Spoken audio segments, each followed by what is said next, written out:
Well, welcome, and it's good to have you back. This is the fourth of five Bible studies that we're doing for Lent, written by John Birch. The actual material, if you haven't got it, if you drop me an email, then I will quite happily send it to you so that you'll have it to go through. Although all the questions and readings are on the screen, the thing you'll miss if you haven't got the PDF version is the notes that are there between each section.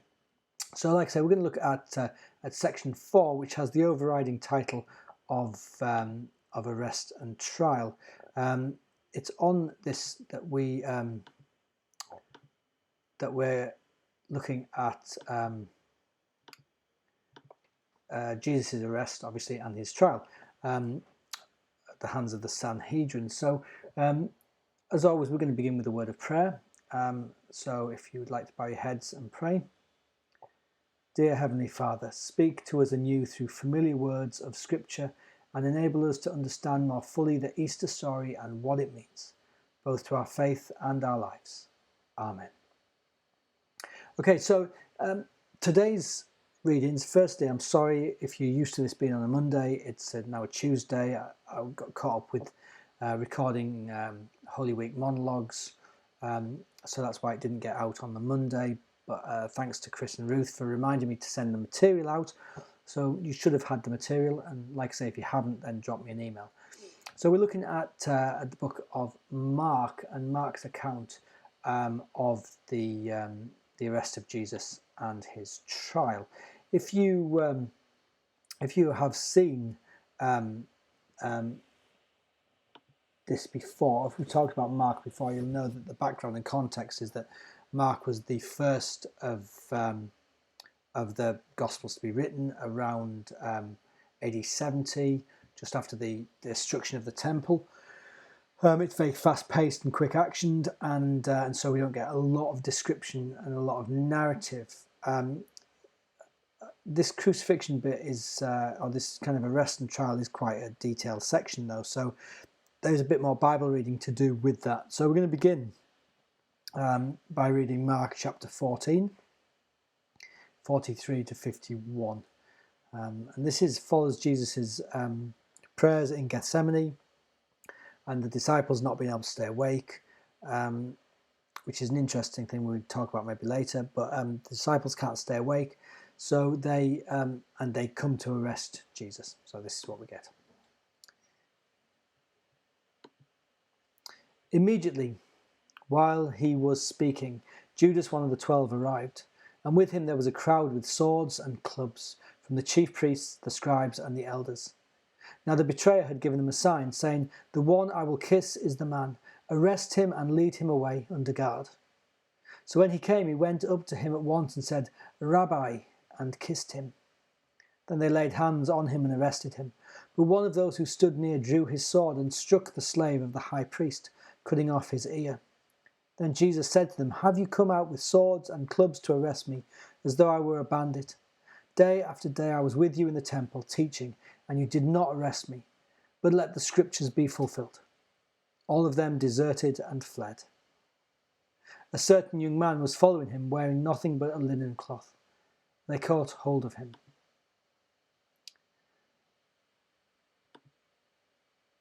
So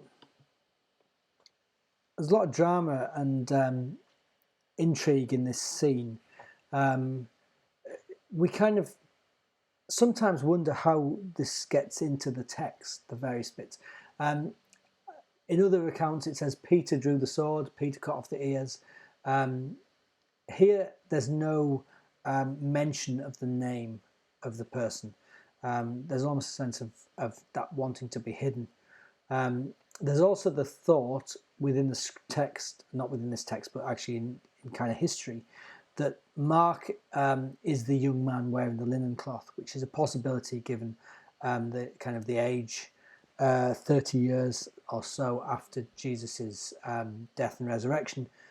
This passage, the book of Mark, is written. So it could be that Mark is 40 odd years old and kind of coming to the end of his life, because lifespans were not long in those days, and decides to write it down. Other theories are that this was dictated to Mark by Peter, which is why he doesn't name himself in that act, and would also account for why we have certain bits in that aren't in other Gospels. But anyway, so that's the kind of background and context. In our discussion section here, the questions that come up on the screen there, you'll have them either on the screen or in your booklet. Bearing in mind that Mark's description of Judas's kiss is that of a lover, because the way he uses the word rabbi, can it reveal anything to us about his underlying motives and actions in betraying Jesus? I like to think that that Judas wasn't all bad. It's the progressive in me, I suppose, that hankers after this idea that Judas was trying to force Jesus' hand, in a sense, to almost have that idea that if only they could see what I've seen, then they would believe, and so he kind of forces the issue, which is one way of looking at it. It's my way of looking at it. It's the positive way, and that sense that nobody's left behind attitude that I kind of have to faith is why I kind of like that idea and that concept so much. You may have other issues. You may think of other things, and like as I've always said, I'm happy to receive your emails or your comments on Facebook or on YouTube about why it is that what your understandings and takes of these bits are, because we learn from one another. It's not just me kind of instructing. But that's kind of where I come from on Judas. And later on we get the whole narrative of Judas coming out a bit more when he tries to give the money back and all that kind of stuff. So we'll pick up on that at another later date, I'm sure. So question 2, where do you think you as a disciple would be in this story? This is what I find really difficult because, if we would all like to say, oh, I would stay alongside him, or I would have been there, following him into the courtyard, or I would have not let them take, I would have pulled the sword out and whipped the guy's ear off, or whatever it is that kind of we think. But the reality is that none of us really know. All of those disciples said that they wouldn't be the one that fell away. All of those disciples said that they would be staying with Jesus and following him to the deaths. If he died, they would die, all those kind of things. And so, and they were with him for 3 solid years of teaching. They'd seen the highs and what they considered the lows, and yet they still fell away. So I think that kind of idea of what we think we would be like is not just an easy thing to say or to glibly say. And then the last question on this section, if the young man, possibly a boy, was indeed Mark himself, does it help our understanding of the whole story, from Last Supper to the cross? I think we want to be able to fill in the gaps, and I think having Mark as the main candidate in that story, it allows us to do that. It allows us to kind of say, well, there was a consistency in the story, so Mark knows what happens. Again, the reality is that the disciples that went with Jesus into the Garden of Gethsemane to pray, they all fell asleep. So how do we really know what was said? I think in another gospel it maybe says that Mark or another disciple kind of hides and kind of follows them and hides at a distance or whatever. But and that's maybe one way of saying it. But we take a lot on trust here, and within the different gospels there is a sense of poetic license and ability to say things. So having a character like Mark that is possibly there for the full way through allows us to fill in those gaps and give us the closure that we want. We're going to continue on the story now as we continue to read our next little bit on here. It should be, if I can just click on there.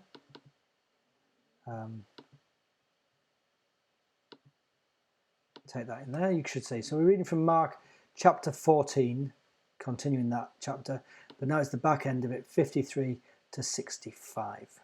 This is Jesus in front of the Sanhedrin on trial. They took Jesus to the high priest, and all of the chief priests and elders and the scribes were assembled. Peter had followed him at a distance, right into the courtyard of the high priest, and he was sitting with the guards, warming himself at the fire. Now the chief priests and the whole council were looking for testimony against Jesus to put him to death, but they found none. For many gave false testimony against him, and their testimony did not agree. Some stood up and gave false testimony against him, saying, "We heard him say, 'I will destroy this temple that is made with hands, and in 3 days I will build another, not made with hands.'" But even on this point, their testimony did not agree. Then the high priest stood up before them and asked Jesus, "Have you no answer? What is it that they testify against you?" But he was silent and did not answer. Again the high priest asked him, "Are you the Messiah, the Son of the Blessed One?" Jesus said, "I am, and you will see the Son of Man seated at the right hand of power, and coming with the clouds of heaven." Then the high priest tore his clothes and said, "Why do we still need witnesses? You have heard his blasphemy. What is your decision?" All of them condemned him as deserving death. Some began to spit on him, to blindfold him, and to strike him, saying to him, "Prophesy." The guards also took him over and beat him.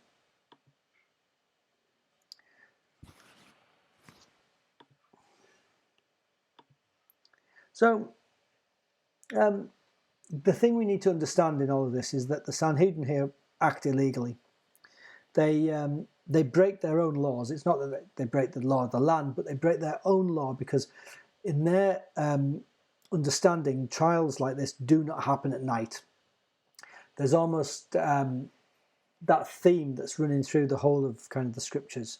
That idea, certainly John picks it up, that idea that what happens in dark is bad, what happens at night is bad, what happens in good is daytime, is what happens in daytime is good. And I think there is that sense that, firstly, they're not supposed to have a trial at night, and yet they do. Secondly, they're not supposed to have a trial on these big holy days. There's 3 of them, big pilgrimage festivals, and Passover is the biggest of these. So they break their own law on this. The questions that we have here, can you imagine a newspaper headline that would sum up the way that the Sanhedrin handled this matter? Well, again, judging by our British press, it would depend on which political affiliation they had. Either they would be heroes, or they would be villains. And I think when John Birch writes this, he has a very positive view of the press. That maybe in light of the current climate is not quite as positive in Britain.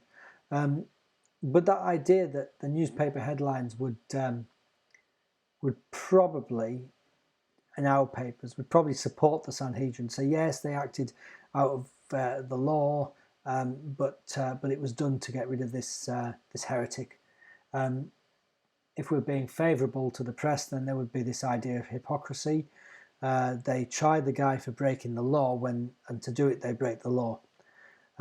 It's not that different to kind of capital punishment in America, where, if you commit murder, then the state murders you. So it's one of those things. What might be the reasons for the religious hierarchy breaking the law to achieve their purpose? Well, it stops them being, held accountable. They can get it over with quickly. There could be the sense that the streets are quiet. I mean, I say this in the monologue that I do, that the streets were probably relatively quiet at night because the festival was a big celebration during the day. The families would have been at home celebrating the Passover meal, Seder meal, with their friends and their families. So they can do this arrest and trial without word getting out. So that would be a particular positive reason for doing it at night. To break their own laws, there's a sense that sometimes, it's funny because there is a sense that sometimes in order for us to see the change that needs to be made within religious communities, people need to be strong enough and brave enough to actually go against what they are allowed to do, to kind of almost like force the hand, as it were. And I think there is a sense maybe that what they were doing there is breaking their law. They would argue because it was justified. That the threat was so great that they needed to act immediately. Like Jesus says, well, what I've been teaching in the temple all the days, why didn't you do it then? Obviously, to avoid a riot. I think one of the other accounts says it was, if we arrest him, then the crowd will riot because they hold him to be a prophet. So that's one reason. And then the final question here: compare the actions and words of the Sanhedrin with those of Jesus. Do they have any echoes in the ways Christians and other faith groups are persecuted in the world today? It's really difficult. I always find this difficult because, yes, there is persecution in the world for Christians. There's also persecution by Christians. I just close that line. That's better. There's also persecution by Christians on other groups, and there is there is the kind of almost like the false persecution. Like in America, we're in the middle of a coronavirus outbreak at the minute now. Church services have been stopped. There are churches in America that are saying it's an infringement of their civil rights to stop worship, and so they are going to worship regardless, which is a very dangerous thing to do. As I record this, Boris Johnson's currently in ITU. Hope he gets well and returns to kind of work eventually, but that he recovers. But we know how deadly this virus is, and to kind of almost say that our rights have been infringed because we can't meet together in a church building, it almost does a disservice to what church actually is. That there is a sense of that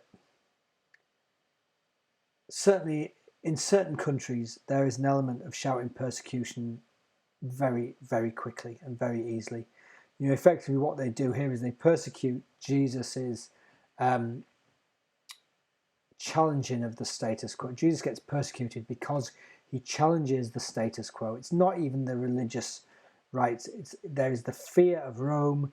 There is the inability to recognize the cost of Jesus' ministry, the challenge to power and authority. So as a result, we get persecuted, and it's the same way, not just with Christians, but with all groups. When the status quo or the authority and power is challenged, then we get this sense of that group being persecuted. Or if we're different, it's a sense of persecution comes about from just being different, not conforming, can lead to persecution, and that can be even within denominations. I mean, you don't have to go that far back to think about the way in which Catholics were treated by Protestants or vice versa. So there will always be kind of actions and words, that mirror what is the current feeling in the world about persecution. So we're going to excuse me. We're going to move on now. This sense of Peter. We're going to move from the courtroom into the courtyard now, and we're going to look at that.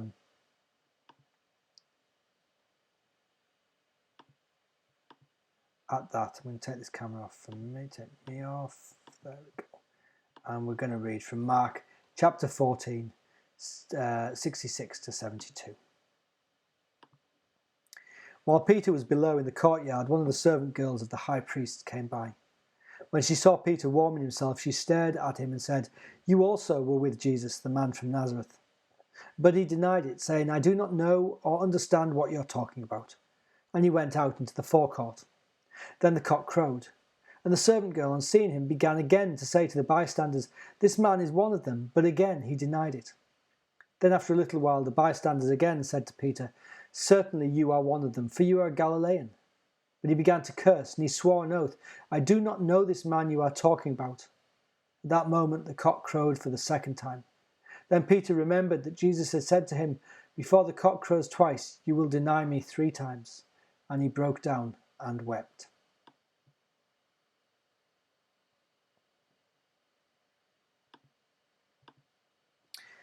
So this is a interesting passage. Well, it's comes in different forms, in different versions, and in different gospels. But this idea of Peter denying Jesus, this sense that when we think that we're kind of really committed, something comes up to throw us off, like a kind of a swerve ball, as they would say in baseball if you're American. The interesting question as to how Peter gets into the courtyard in the first place, especially if they've all run away, and that there is a sense in one of the Gospels though that Peter is accompanied by someone else that is well known, like John, who is well known in the courtyard and in the temple, and so they kind of allow him in as a guest of John's. But these are all things that are just kind of rumoured to be the case. In terms of the description of Peter's behaviour, it's hard. I don't think we can understand just how fearful Peter must be. This is, we know the culmination of the story. We know where it's leading. For Peter, this is like, horrific. I mean, he's a good Jewish boy. He's probably never broken the law before in his life, and and never had a run-in with the temple authorities. And so here we get this idea of suddenly he's there trying to follow Jesus and not knowing what's going to happen. The uncertainty is one of the hardest things I think to face. How could Peter start here and afterwards? Later on, once Jesus has been resurrected, we get this beautiful story of Peter going back to fishing, and Jesus appears on the shore, and they cook breakfast for him, and he cooks breakfast for them, and they drag their nets in, and there's all these 360 odd fish or whatever it is, and that one's supposed to be one for every nation on the earth. And Jesus takes Peter to one side and kind of asks him the question, "Do you love me more than these?" And 3 times he says, "Look, I love you." And there's all this sense about the 3 different ways of asking whether he loves him, and the 3 different methods of love, and whether he's saying, "Do you love me more than these people," or this going back to fishing or whatever. And that reminder of Peter's initial call, to become fishers of men. I think the humanity of this story speaks deeply into our lives. That sense that we all fall short, and that we all make mistakes, and that we all deny Jesus at various points in our lives, and that actually, that one of the greatest disciples goes on to kind of be who has the same fallings, the same failings, and I think that's supposed to be bringing a sense of peace and comfort to us, and it certainly does. I often say that I align myself so much with Peter and this kind of foot and mouth disease that he has. What does this chapter say to you about your own journey towards Easter? I think it ties in for me. I mean, this year, if you've listened to the sermons that I've given, there's been a big push on resurrection for me. That sense that what is happening is not just the resurrection of Jesus, but the resurrection of humanity. The resurrection of each of us and our own individual resurrections, not just to kind of a heavenly eternal life, but to life in the here and now. That sense that we fall and we fail and we get up, pick ourselves up, dust ourselves off and carry on. And I think there is that sense of, with my journey, I can't speak for you, but on my journey, that sense that,